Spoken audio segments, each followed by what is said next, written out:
Hi, my name is Saundra Decker. I'm from San Antonio, Texas, and abortion hurt me.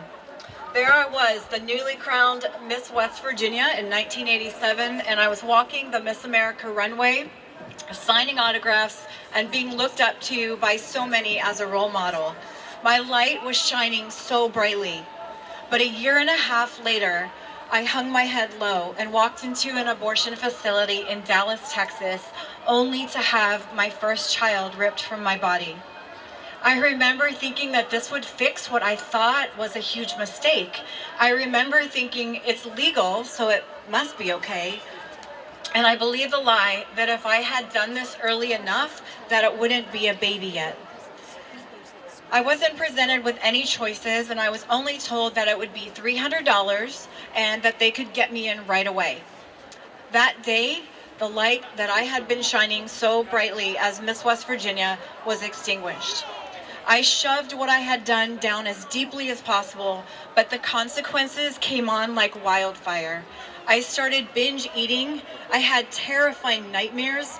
I closed myself off from all relationships, and my self-esteem was at its lowest. I avoided babies, and I couldn't even bear to look at them.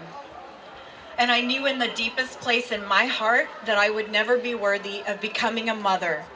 And I couldn't even mutter the word abortion. I entered into an emotionally and verbally abusive marriage, and when I became pregnant a few months after we married, my husband didn't want children, and I allowed him to make the choice to abort my second baby. I struggled even more. Promiscuity, partying, and working obsessively were all the ways that I tried to hide the pain that I was feeling. But the anger inside me, it just raged. It raged towards my husband, it raged towards myself and everyone around me. And our marriage ended in a divorce. Well, after 20 years of carrying the pain of abortion, I shared my story with my current husband, and he told me that God would forgive me. That opened the door for me to go through a post-abortion healing study, Forgiven and Set Free.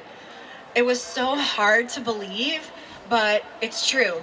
Jesus Christ died a horrible death on the cross to forgive me, and he can forgive you too. If you are carrying the pain of the abortion like I was, my Savior is the only reason that I can stand here today to share my story with you. I will be silent no more. Thank you.